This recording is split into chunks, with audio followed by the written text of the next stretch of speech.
భద్రాద్రి కొత్తగూడెం జిల్లా జులూర్పాడు మండల కేంద్రంలో ప్రపంచ ఆదివాసీ దినోత్సవం ఘనంగా నిర్వహించారు. స్థానిక పోలీస్ స్టేషన్ నుంచి చండ్రుగొండ క్రాస్ రోడ్ వరకు ఆదివాసీలు ర్యాలీగా బయలుదేరి జై కొమరం భీం అంటూ నినాదాలు చేశారు.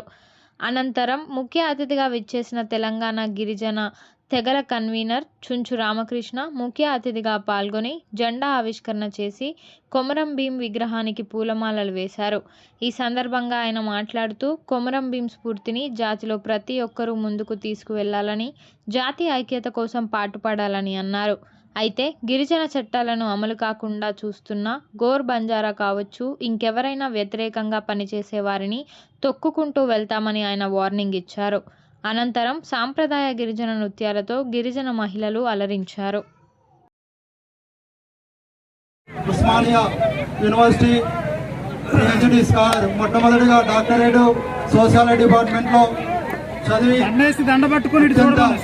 పేదరికం నుండి వచ్చి డాక్టరేట్ పొందినటువంటి సాగబోయిన పాపారావు గారిని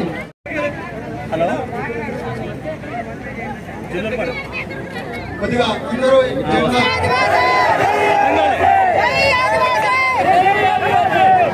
ఒక్క నిమిషం ఉండు.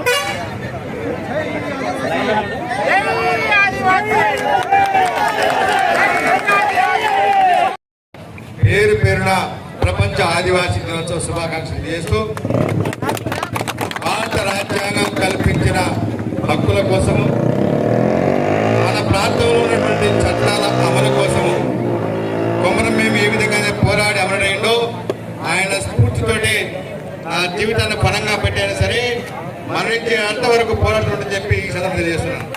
అదే సందర్భంలో ఈ జాతి హక్కులు దక్కకుండా, ఈ జాతి చట్టాలు అమలు కాకుండా ఎవరైతే అడ్డుపడుతున్నారో వలస గోర్ బంజారాలు కావచ్చు, జాతి ద్రోహులు కావచ్చు, కొమరం భీం స్ఫూర్తితోటి వాడిని తొక్కుకుంటూనే ముందుకు పని చెప్పి మీ సందర్భంగా చేసుకున్నాను.